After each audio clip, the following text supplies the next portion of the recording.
Boa noite, minha gente! Sejam todos bem-vindos para mais uma aula hoje de dependência e cuidados na infância.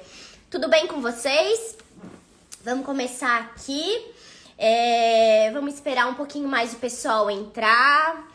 Tá tudo certo aí com vocês? Me digam da onde vocês são.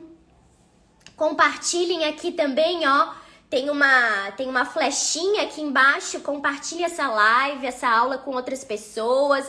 Vai que seja um conteúdo, uma informação que alguém esteja precisando, que alguém queira saber, né? Queira ter o conhecimento. Já temos um aqui, BC. O que é BC?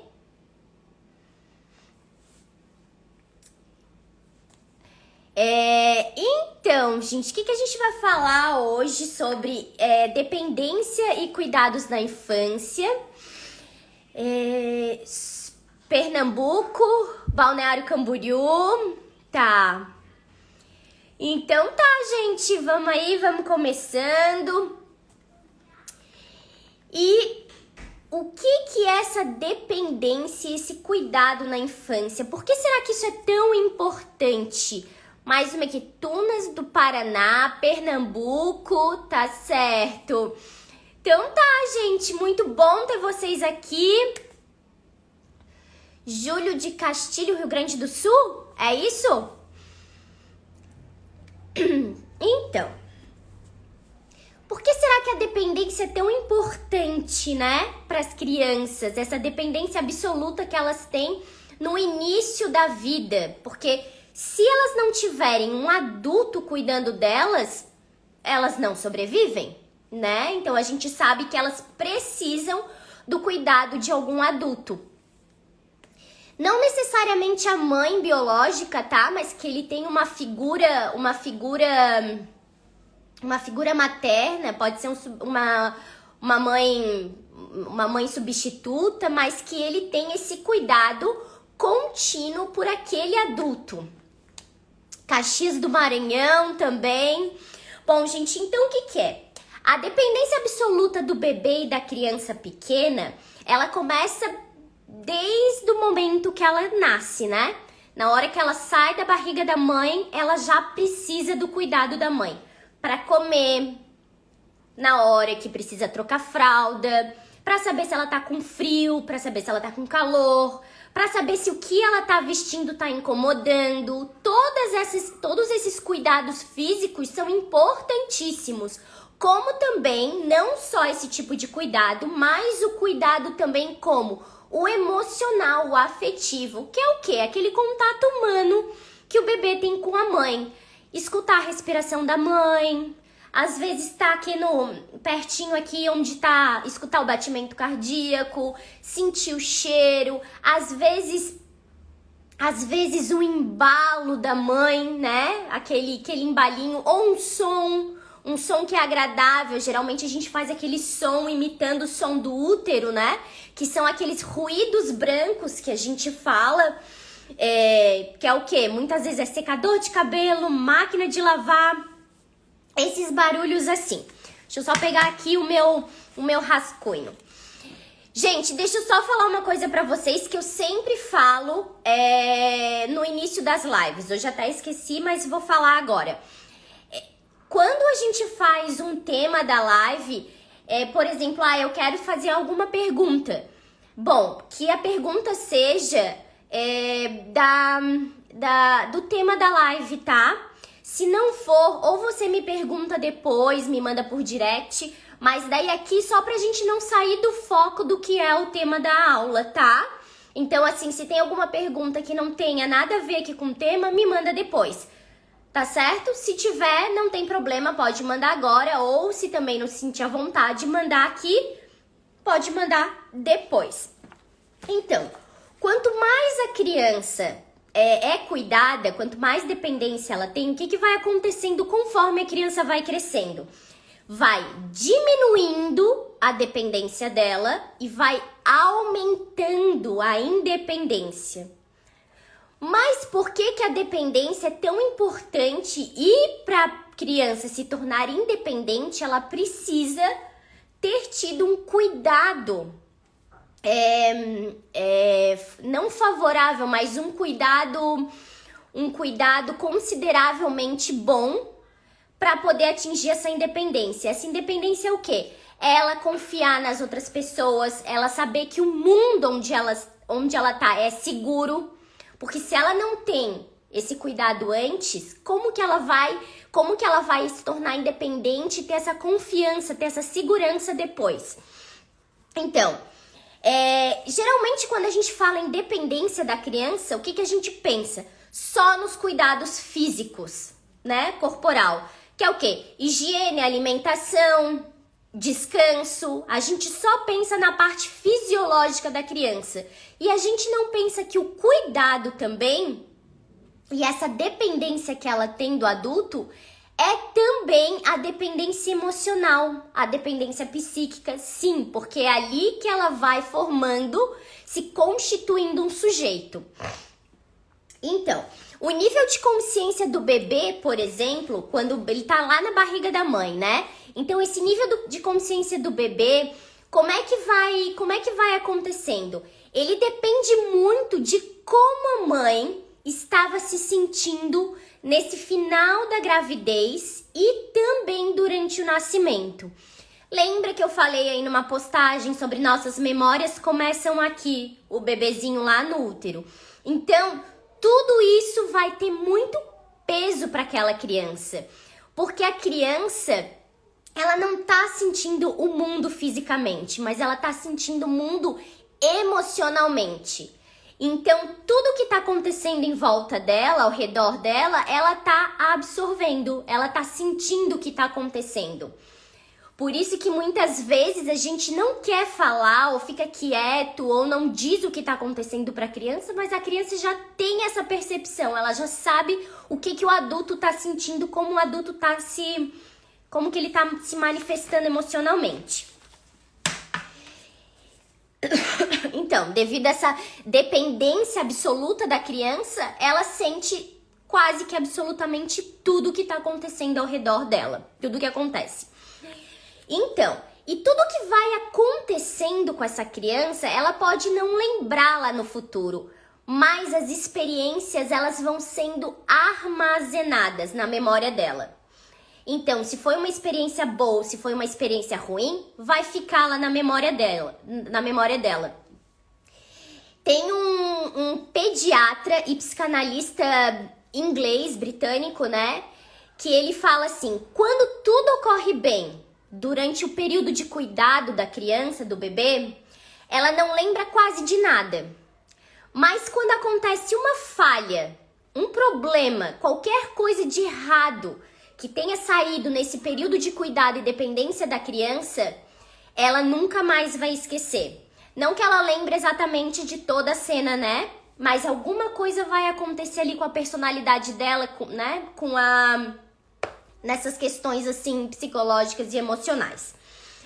Então, as experiências se armazenam lá na memória. Então, o que é isso? É seguro o mundo ou não é seguro o mundo? Eu posso confiar nessas outras pessoas? E nunca se perde uma experiência, né? Então, assim, por exemplo, se a gente pensa assim, a criança passou por uma experiência, mas isso vai passar batido pra ela. Não vai, tá? Isso tudo vai estar ali armazenado na memória dela. Nunca vai ser apagado. Bom, então, o primeiro lugar, os dois cuidados que a gente sempre fala que são muito importantes para a criança, não tô desmerecendo nenhum e nem outro, tá? Porque os dois são em conjuntos, assim, eles precisam estar trabalhando juntos. O primeiro cuidado é o quê? As necessidades físicas, como a gente falou, sono, alimentação, o contato da roupa, será que a roupa que ele tá usando não tá incomodando? Será que ele tá com calor? Será que ele tá com frio? Tá com fome? A criança não sabe nomear quando ela tá com fome, ela simplesmente chora. Não tem um nome aquilo pra ela, ela simplesmente sente aquela dor que é a fome e chora. E daí é o adulto que vai tentando, né? Que vai tentando se adaptar e saber o que tá acontecendo com aquele bebê. Bom, esse é o primeiro cuidado, os cuidados os cuidados físicos. O segundo é a necessidade mais sutil, que é o contato pele a pele, que é o que eu falei antes, né?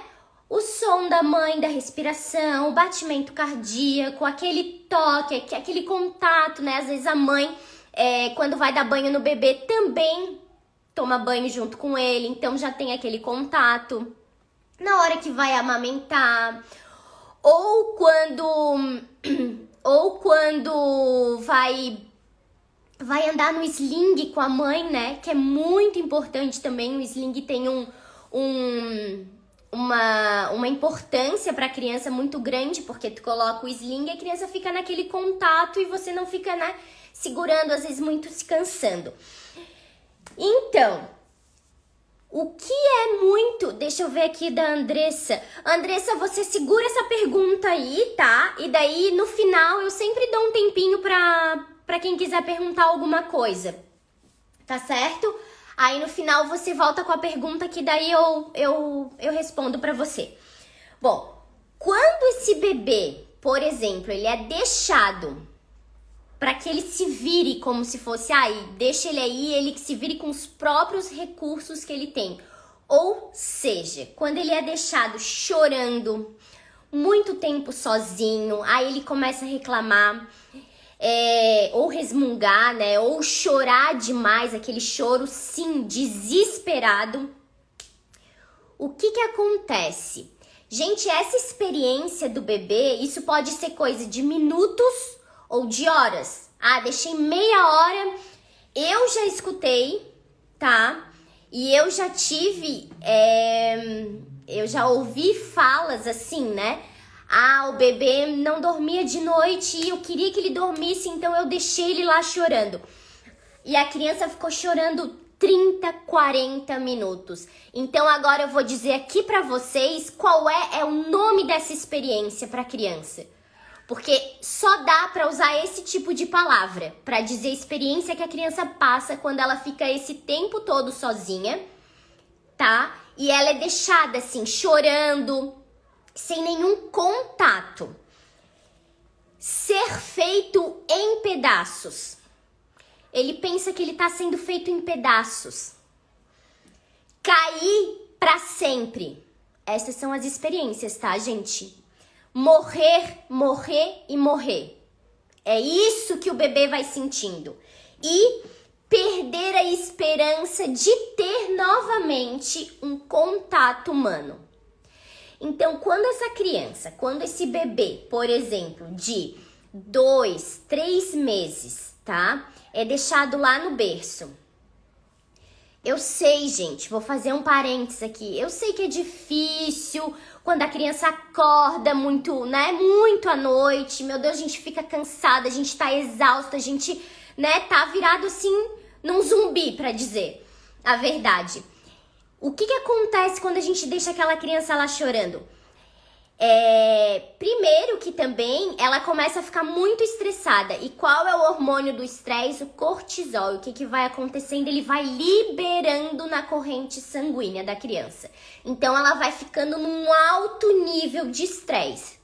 Esse choro, ele pode começar devagar, mas a gente escuta depois, ele começa a ser um choro de desespero. E por que é um choro de desespero? Acabei de falar aqui pra vocês a questão de como é a experiência do bebê quando ele está sozinho.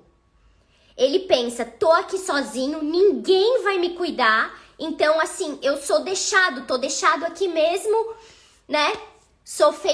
Tô sendo feito em pedaços, tô caindo pra sempre, tô morrendo, não tenho mais como ter esperança que alguém venha aqui e me pegue. Eu gosto muito, assim, gente, de falar sobre isso, porque às vezes há aquelas não sei se ainda fazem isso, tá? Mas antigamente tinha aquelas receitas assim, deixa a criança chorar até ela dormir. E daí depois a pessoa pensa assim, nossa, acredita que eu deixei ela chorar, ela dormiu. E daí no dia seguinte deixei ela chorar, ela dormiu. No terceiro dia deixei ela chorar, ela dormiu. E daqui a pouco eu nem precisava mais estar lá, que ela nem chorava. Claro, gente, essa criança já tá tão, como é que eu posso dizer pra vocês? Ela já tá tão afetada negativamente em relação aos adultos que ela já não tem mesmo essa esperança. É o que eu falei ali, ela perde a esperança de ter o contato humano. Mas é isso que vai acontecendo. Isso é uma falha ambiental. Aí depois, essa criança tem alguma questão, algum comportamento, algum sintoma. E daí a mãe chega e fala, mas meu Deus, eu não sei o que tá acontecendo. E daí a gente começa a fazer não um relato, mas a gente começa a pegar a história toda da criança. Como é que era o sono, como é que ele dormia, quem dormia com ele, o que que fazia, como é que comia. Todas essas questões que são muito importantes, daí às vezes a mãe larga assim, eu sempre deixei dormir sozinho. Deixava no berço e saía. Aí a gente já, então aí já tem alguma coisa. Certo, gente? Deixa eu ver aqui. Então, o que acontece? Dependendo da assistência que esse bebê, e quando eu falo bebê, não só o bebê, né, de recém-nascido ou de 6, 7 meses, mas a criança pequena também, de um aninho e 2, 1 e 1, por aí. Quando o bebê e essa criança pequena, eles têm uma boa assistência, e o que eu digo uma boa assistência? O adulto tá ali pra suprir as necessidades dessa criança, tanto física quanto afetiva. O que vai acontecer? Mas assim também, tá, gente? Pra criança não ter nenhuma questão lá na frente, esse cuidado que ela tem que ter não é assim, ela ficou 3 meses com uma pessoa, depois ela ficou 6 meses com outra pessoa, depois ela ficou, 7 meses com outra pessoa, depois ela foi 1 ano e ficou com outra pessoa. Esse cuidado tem que ser de uma única pessoa, que eu digo, alguém conhecido, por exemplo, a mãe, né? Ou a mãe substituta. E se essa foi uma boa assistência, essa criança vai crescer tendo confiança, primeiro naquele que tá cuidando dele, né? O cuidador primário. E depois ela vai ter também essa confiança nas outras pessoas. Porque ela pôde ter a confiança naquela primeira pessoa que estava cuidando dela. Seja mãe, seja tia, seja avó. Mesmo que não seja mãe, por exemplo, foi a avó que cuidou durante a vida toda, assim, até a adolescência, ou que seja.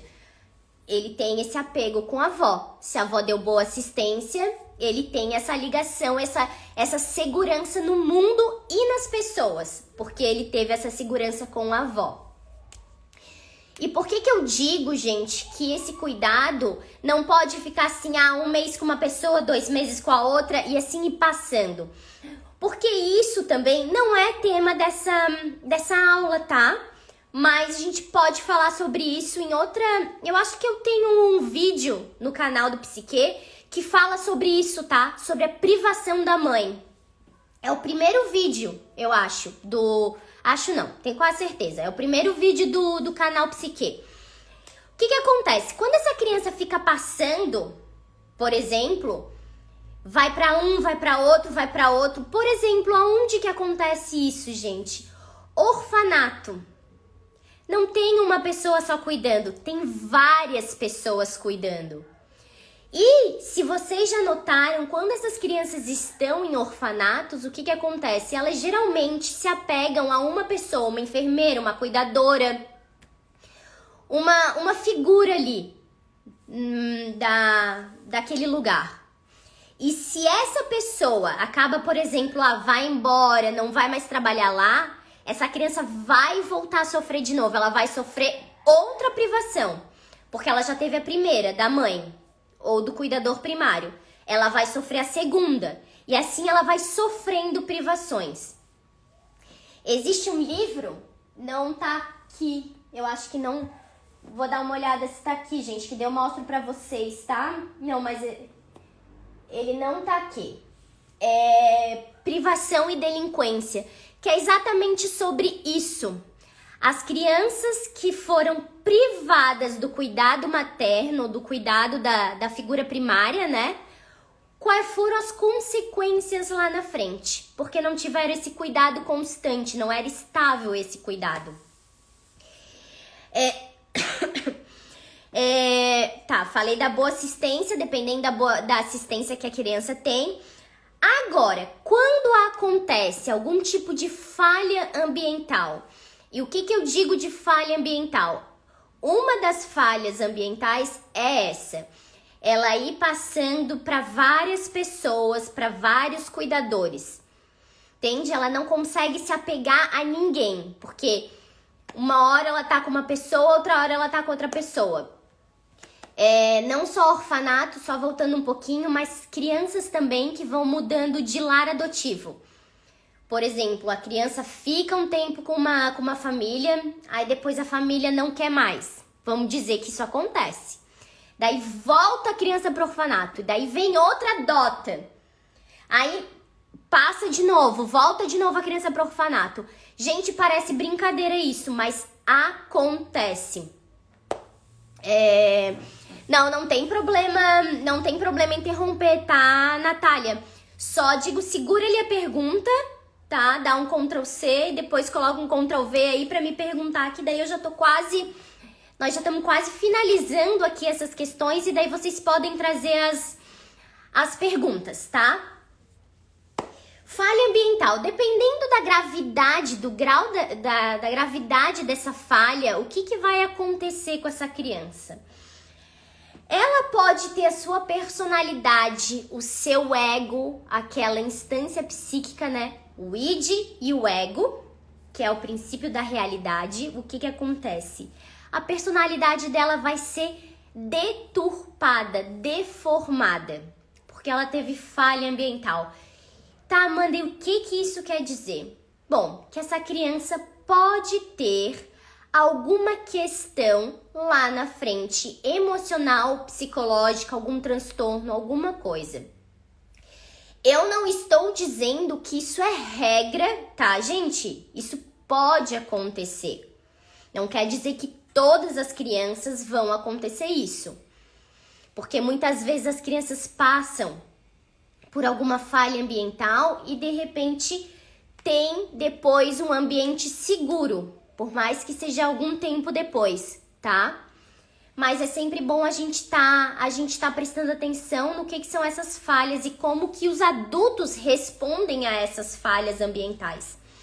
Tá, falei das questões da personalidade deformada. Deformada, assim, que eu quero dizer que a personalidade não tá... não é intacta, mas é como se ela tivesse uma fissura, alguma coisa aconteceu ali, sabe? Tivesse um machucado ali na personalidade daquela criança, para explicar melhor, um machucado nessa personalidade. Tá, deixa eu só virar aqui o meu roteirinho. Então, gente, quando essa dependência absoluta da criança, esse cuidado, ele é aceito pelo adulto, e aceito que eu digo, o adulto atende às necessidades dessa criança e sabe que isso é uma coisa natural que está acontecendo, o que acontece? Essa criança vai crescendo com confiança, né? Vai acreditando que ela tá num lugar bom, que ela pode confiar nas pessoas, que ela não precisa mostrar hostilidade com o mundo, né? Que é isso que acontece na privação que o livro que eu falei pra vocês de privação e delinquência. A criança, ela tem o que acontece? Quando ela sofre uma privação, ela fica como? Me tiraram alguma coisa que era meu, que eu tinha direito. Então, eu não tive esse cuidado. Me tiraram, me arrancaram esse cuidado. Então, como é que ela se volta? Tanto para as outras pessoas como para o mundo. Ela se volta com hostilidade, com agressividade. Porque ela quer pedir, ela quer reivindicar o quê? O que ela perdeu e era de direito dela. O cuidado, o afeto, esse período da dependência não só dos cuidados físicos, mas do cuidado também emocional, afetivo. Então ela vai crescendo sem essa raiva e sem esse ressentimento contra os adultos e contra o mundo, a sociedade, né? Então por isso que é muito importante saber como que as pessoas estão lidando com essa dependência e com esse cuidado com a criança. Ah, eu deixo a criança às vezes muito tempo sozinha, ou essas questões que eu falei do choro, por exemplo, essas coisas são muito, muito importantes, tá, gente? A gente tem que levar muito em conta, porque sim, isso lá na frente pode dar algum problema. E o problema é que eu digo alguma questão que envolva o emocional e o psíquico dessa criança, tá certo? Bom, gente, não sei se vocês querem aqui me fazer alguma pergunta. Era isso que hoje a gente ia falar sobre os cuidados e essa dependência, por que ele é tão importante, como que os adultos respondem a esse cuidado e essa dependência. Eu sei que alguém mandou 2 perguntas, então eu vou dar aqui uns 5 minutinhos, tá? Pra vocês mandarem as perguntas se quiserem. Como eu sempre digo, quem não quiser mandar pergunta por aqui, pode mandar pelo direct. Às vezes não se sente à vontade mandando por aqui. E se for alguma coisa fora do tema, me manda também por lá, tá, gente? Só pra gente não perder o foco aqui Eu vou até tentar subir aqui pra ver se eu encontro as perguntas. As 2 perguntas. Aqui, ó. A Andressa perguntou: por que os bebês têm medo de outros adultos? Isso é normal, tá, Andressa? Durante um certo período, a criança vai ter medo. E medo que eu digo é que ela vai estranhar esses outros adultos, né? Principalmente quando ela chega naquela ansiedade de separação, que é ali por volta dos 7, 8 meses, por aí. Sim, ela começa a ficar com medo, mas no sentido assim, eu não consigo confiar nesse outro adulto, porque ela vai começar a estranhar tá se separando da mãe, tá certo? Mas não é um medo assim, ela nunca vai perder esse medo do adulto. Vai, depois de um tempo ela vai perdendo, tá? Não medo, né, mas estranhar esse adulto. Então não tem nada de preocupante aqui, isso acontece mesmo com os bebês. Todos os bebês passam por um período assim de estranhar os outros adultos. A Natália perguntou: desculpa interromper, conheço uma pessoa que tem uma criança de 1 ano e depois essa pessoa teve outro bebê que tem seus 7 meses. E o bebê dela de 1 ano chora muito. O que poderia ser? Ciúmes? Sim, pode ser ciúmes, até acredito que seja mesmo ciúmes, tá? E outra coisa, quando se tem, por exemplo, um filho e daí nasce outro, o primeiro mais velho tem a tendência a regredir. A regredir como? A ter comportamentos de bebê. Tem muitas crianças que às vezes têm 2, 3 anos, o que elas fazem? Às vezes elas começam a fazer xixi na calça, querem tomar mamadeira, porque aquele bebê pequenininho tá tomando aquele lugar dela. Não que esteja tomando, né? Mas ela sabe que aquele cuidado, assim, intenso tá naquele bebê. Então, por isso que é sempre bom também a mãe ter um tempo só com essa criança mais velha, tá? E não tá junto, assim, com o irmãozinho mais novo, mas ter um tempo só com a criança mais velha. Então, sim, pode estar chorando muito porque tá com ciúmes, pode estar regredindo também porque tem um irmãozinho agora que daí se chora, ele quer chorar também para chamar atenção. Então, é isso. Deixa eu ver se tem mais alguém. Alguma criança que muda de pai frequentemente, como assim muda de pai? Chama outras pessoas de pai, chama outros homens de pai? É...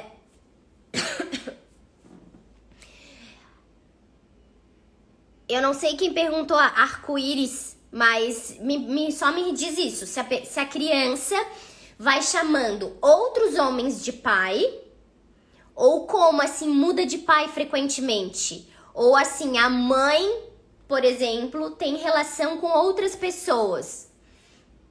Por exemplo, namora com pessoas diferentes, uma vez é um, outra vez é outro, e daí o pai vai mudando.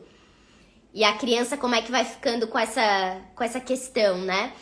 Aqui, Roseli, boa noite, passei por muito estresse na gravidez, pode afetar meu filho?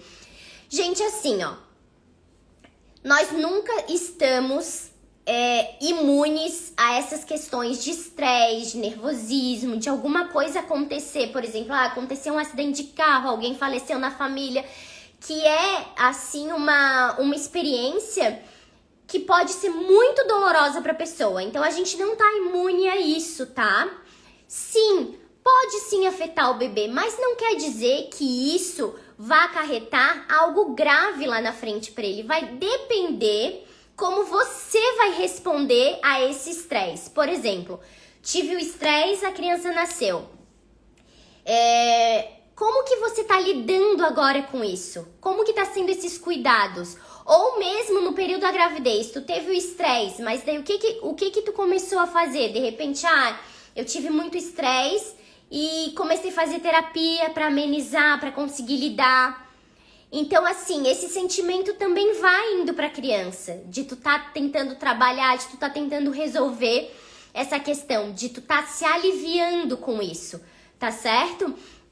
Então, assim, a gente não pode dizer assim, eu vou estar numa redoma de vidro enquanto eu tô grávida e nada vai me atingir. Não, gente, porque isso não acontece, né? E assim, um estresse ou outro vai acontecer. Agora, por exemplo, uma questão que daí sim é mais grave é por exemplo, uma pessoa que tá grávida, uma mulher que tá grávida e sofre violência doméstica. E isso acontece todos os dias.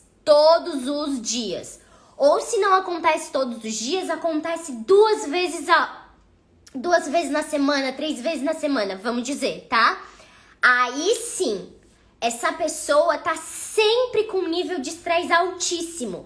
Esse foi um dos estudos que o psiquiatra e psicólogo pré e perinatal fez com as mulheres grávidas. Foi ele que começou a falar assim, olha, desde a gestação a criança começa a entender e a sentir o que a mãe tá sentindo. Tudo vai afetando a criança, tudo. Todo esse estado emocional da mãe, da família, do ambiente onde ela tá, vai afetando a criança. E ele fez essa pesquisa com algumas mulheres que sofriam violência doméstica.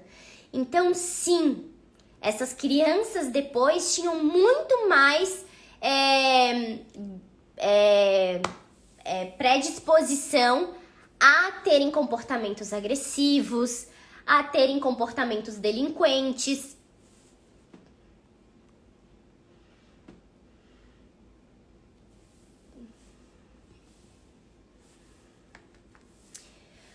A criança que muda de pai frequentemente e de cidade, junto com a mãe, poderá ter algum problema? Não, a mãe vai morar com outros parceiros.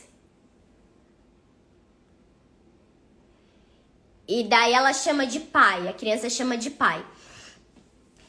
Bom, claro que para a cabecinha da criança ela vai ficar confusa, né? Porque ela não vai entender que uma hora, por exemplo, ela tá chamando uma pessoa de pai, de repente já muda essa pessoa e ela tá chamando outra pessoa de pai.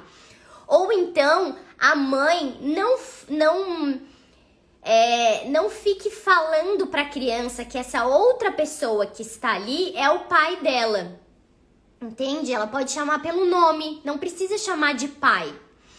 Claro que mudar de cidade muitas vezes, às vezes pode não assim causar alguma coisa, algum problema na criança, mas depende como que tá também essa mãe, como que ela tá emocionalmente, como que ela tá passando isso pra criança, sabe? E ali, por exemplo, ela tem vários parceiros, então ela um mês tá com depois fica 2 meses com outra pessoa. Sim, a criança vai ficar um pouco confusa. Porque ela vai pensar, né? Tem várias pessoas, tem vários outra figura masculina e de repente a minha mãe muda, daí tem outra figura masculina.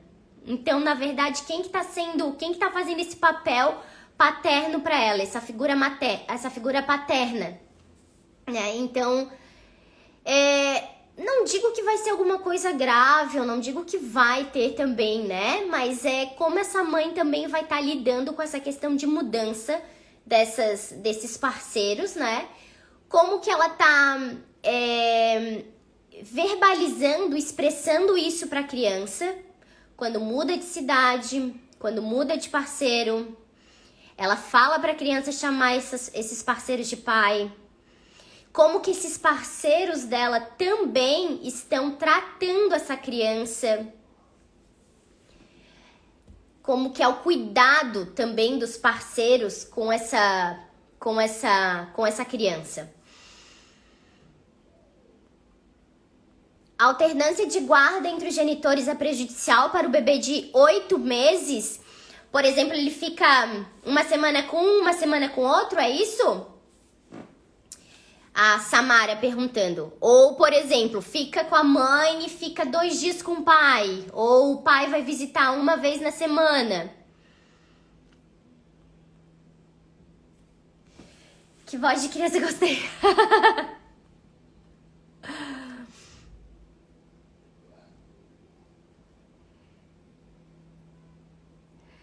Obrigada pela voz de criança. Eu tive muito estresse na gravidez e meu bebê é muito agitado. Tem algo a ver? Ele já nasceu? Tem quanto tempo? Bel Souza perguntando. Eu tive muito estresse na gravidez e meu bebê é muito agitado. Tem algo a ver? Pode sim ter algo a ver durante a gravidez, como que foi esse teu tipo de estresse, né? O que tu passou nesse período, porque estresse pode ser de diversas formas. Então, por exemplo, eu tive estresse no trabalho, mas que não me afetou muito. Ou me afetou, mas não, sabe, não foi algo que pudesse me prejudicar tanto. Ou eu tive um estresse porque eu tava em pé de guerra brigando com um genitor ali, com o pai do meu filho, sabe? Então a criança vai sentindo isso. Lembra que eu falei pra vocês que quando o bebê tá chorando muito, tá muito estressado, ele libera o cortisol, que é o hormônio do estresse, e sim, ele fica com alto nível de estresse e vai ficar agitado, pode ficar incomodado, pode chorar mais, pode estar bem mais... Tá bem mais até, falei agitado, né?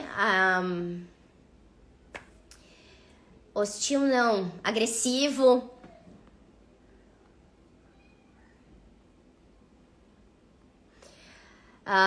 Deixa eu ver se...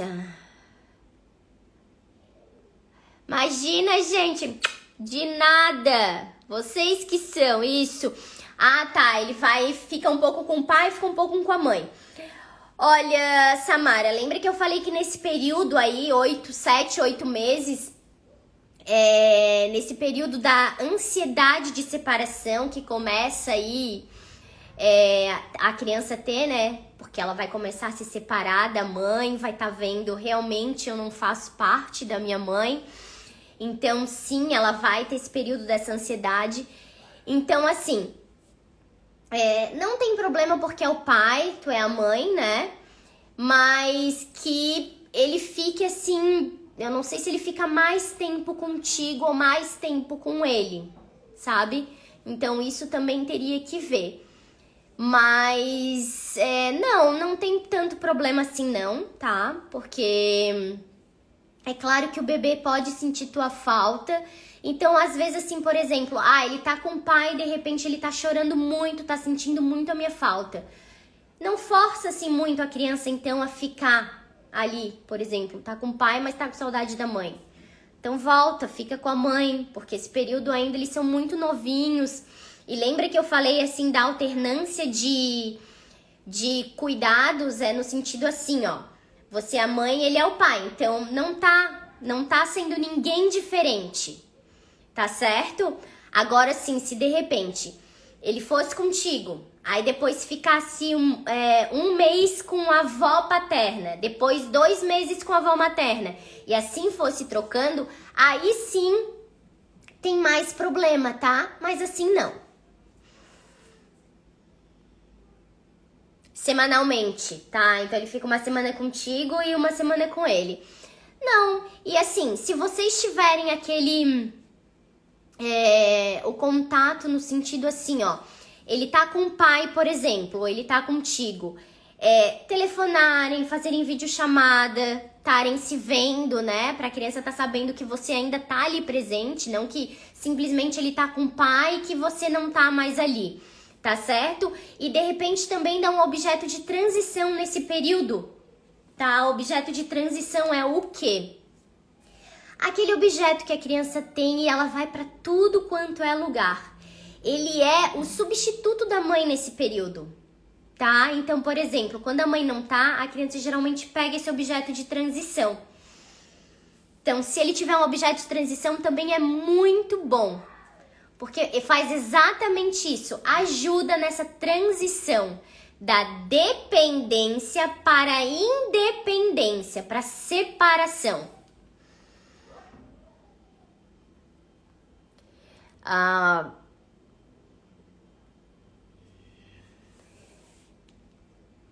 Aqui, Natália, mais uma pergunta. Não sou mamãe ainda, mas quero aprender. Tenho uma amiga que estava casada, teve uma filha que agora tem 7 anos, depois teve um bebê, mas ela se separou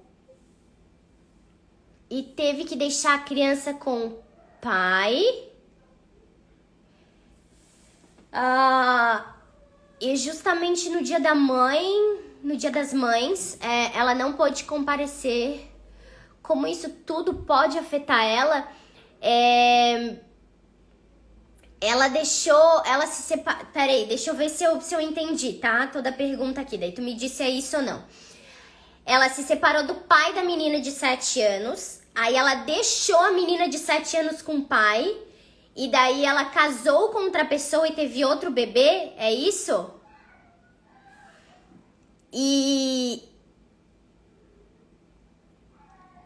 Peraí, só um minutinho, gente, só tô passando aqui. Me diz uma coisa, foi escolha de quem deixar a menina com o pai? Foi o pai que quis? Foi o pai que... Não é assim? Ah, então me diz. Acho que eu não entendi. Vou esperar que tu me falar, que daí fica mais fácil pra eu te responder.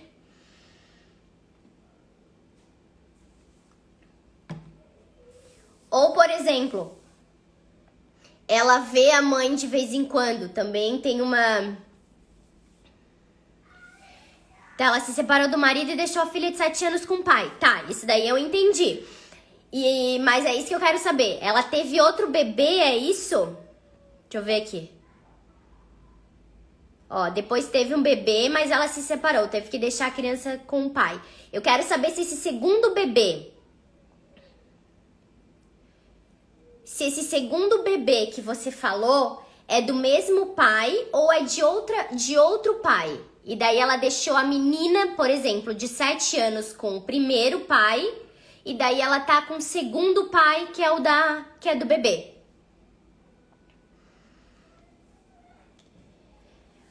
Olha, Natália, deixa eu te falar assim, te dar mais ou menos uma posição. Uma resposta aqui, né? Não uma posição, uma resposta. Depende como que foi essa separação e depende como que essa criança foi deixada com o pai. Muitas vezes, sim, essa criança, o que acontece? Ela pode sentir, sim, esse abandono. Ou, por exemplo, ela pode sentir que foi rejeitada. Isso não quer dizer que necessariamente ela vai... Por exemplo, eu te dou certeza que ela sentiu isso. Mas ela... pode sim sentir esse abandono ou até sentir rejeitada porque a mãe foi embora, tem outro bebê e ela ficou. Quer dizer, ela não foi com a mãe junto por conta do colégio da criança, mas ela vê a mãe com frequência. Os dois são do mesmo pai. Ah, entendi, tá certo. Entendi, tá. Tá certo. Bom, Natália. Então a mais velha ficou com o pai e o bebezinho ficou com a mãe. Tá. Bom, se ela vê a mãe com frequência, não tem problema, tá? Agora, sim, isso pode ficar de alguma forma marcado pra ela. E não quer dizer que vai acontecer algo grave, por exemplo, meu Deus, será que ela vai ter algum problema muito sério lá na frente? Não quer dizer isso. Mas sim, essa experiência de ela ter chegado lá no Dia das Mães, ela vê as outras mães, ela não vê a mãe dela, pode ser marcado para ela como uma experiência muito negativa, tá? E ela pode gerar comportamentos e sintomas por causa disso. Ou comportamentos, né? Não sintoma, mas comportamento. Então, o que acontece? Como eu falei aqui, as experiências, elas nunca passam em vão pra gente, né? Então, sempre quando acontece alguma coisa com a gente, principalmente se for negativa, isso fica muito marcado. Dependendo de como é essa relação com a mãe, como é essa relação com o pai. Eu vou contar aqui pra vocês uma história, Natália, que tu me fez lembrar agora, de uma escola que eu trabalhava há uns 3 anos atrás, que era assim, ó. O menino, ele ficava só com o pai. E ele era extremamente agressivo. Ele era uma criança extremamente agressiva. Ele não batia. Eu lembro que ele fechava a mão e dava soco nas outras crianças.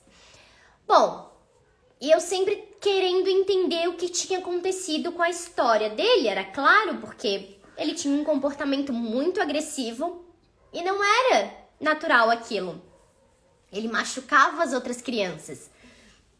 E às vezes, assim, quando eu tentava conversar com ele, eu via que ele tava assim, roxo, sabe? Ele não queria conversar, ele chutava as coisas, ele ficava muito brabo. E o que aconteceu? Quando eu fui entender e saber da história dele, o pai criou ele desde bebê e a mãe ia e voltava. Ou seja, ela vinha, ficava 3 meses e depois sumia. Sumia daí 6 meses. Voltava, ficava 8 meses, depois sumia 1 ano. E foi assim durante a vida desse menino. Ele tinha 6 anos na época. Então, quer dizer, desde que ele nasceu, que ela deixou, ela deixou o bebê com ele, a criança com ele, devia ter perto de 1 ano, mais ou menos. Então, durante todo esse tempo, o que foi acontecendo? A mãe vinha e depois ia embora. Olha a sensação que ele tinha, essa sensação de abandono. Então, sim, estava se manifestando essa experiência que ele estava vivendo, de ter a mãe perto e depois a mãe não aparecer mais, porque dela ia embora e não falava. Por exemplo, ele acordava e a mãe tinha ido embora, entendeu? Então era assim, era muito agressivo para ele mesmo, ter a mãe e depois perder a mãe, ter esse sentimento de abandono mesmo. Então, sim, ele demonstrava toda essa questão aí que tinha através da agressividade. E daí, claro, que na época ele foi com uma psicóloga, né? Mas não tava dando certo, porque o que acontecia? Mesmo ele fazendo acompanhamento com a psicóloga, a mãe continuava fazendo isso. E daí o que acontece? A criança tá lá em tratamento. Mas aquelas experiências, ele não tá conseguindo ressignificar, ele não tá conseguindo lidar, porque continuam acontecendo, entendeu? Então, por isso que tava muito difícil ali aquela questão. Bom, como no final do ano eu fui para outra escola, eu não sei qual foi, o que aconteceu depois com ele, tá? Mas ali sim, tinha muitas questões que precisavam ser resolvidas, principalmente com a questão da mãe, né? A mãe também precisava estar passando pelo um processo ali terapêutico também, junto com ele, até. Mas assim, lembra que eu falei, a gente não consegue se curar no mesmo ambiente que adoeceu. Então, se ele estava no tratamento, mas o que acontecia? A mãe fazia ele ter essa experiência o tempo todo, era quase em vão. Porque ele continuava com essa experiência, com esse sentimento. E assim, gente, ele ficava muito feliz quando a mãe tava, tá? Muito feliz, porque eu lembro que no ano que eu tava lá na escola, no período que eu tava na escola, a mãe dele apareceu e a mãe dele ia levar ele. E ele ficava numa ansiedade tão grande quando ela ia deixar ele, que ele ficava perguntando se ela ia voltar para buscar ele. Então, olha o sofrimento, na verdade, desse menino em relação à mãe, tá? Esse medo, meu Deus, será que ela vai voltar? Será que ela vem me buscar? Esse sentimento de abandono mesmo. Bom, gente, eu acho que é isso. Quis finalizar com essa história aqui pra vocês, porque tem muito a ver com isso, né? Dessa questão aqui do cuidado da infância, da dependência, o que vai acontecendo, como essas questões são super delicadas. A mãe, gente, é importantíssima. Sinto em lhe dizer, mas a mãe é assim... Quando o bebê nasce, até um certo período... Vó, pai, tio, é como se eles não existissem, fossem só figurantes. Porque quem tá ali no papel principal é a mãe, tá? E aqui eu não quero dizer que, o que acontece é culpa da mãe. Não, gente, não tô colocando culpados, eu sou mãe também. Consegui me livrar dessa questão de culpa, mas eu tenho responsabilidade por essa criança que eu coloquei no mundo. Então, sim, muitas das coisas que eu posso fazer pode afetar ele negativamente e positivamente. Vai depender de como eu tô lidando com isso, sabe? Então, gente, assim, a gente tem que tomar essa responsabilidade pra gente, né? E não essa culpa. Trocar culpa por responsabilidade. E lá na frente também, depois o pai e todas as outras pessoas da família. E tentar fazer da melhor maneira possível, sabe? Como eu falei pra vocês, estresse, adversidades, problemas, dificuldades, todo mundo vai ter. A criança também vai ter. Então,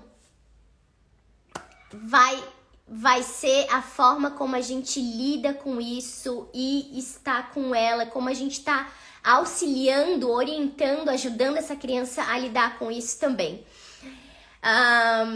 Gente, eu que agradeço. Um beijo enorme em todos vocês. Alguém falou que eu tenho voz de criança, gostou? Obrigada.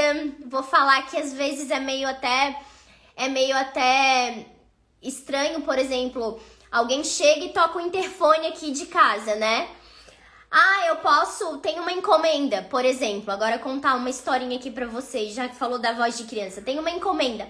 Então tá, eu tô descendo. Não. Tem que ser alguém maior de 18 anos. Não, moço, mas, né, eu tenho, né, tenho mais de 18 anos. Nossa, mas essa voz é muito de criança. Então, gente, é isso. Que bom, né? Ou não. Mas muito obrigada mesmo. Um bom final de semana. Amo ter vocês aqui comigo. Muito bom por estarem aqui. Um beijo no coração de vocês e até semana que vem. Espero que tenham gostado. Muito obrigada.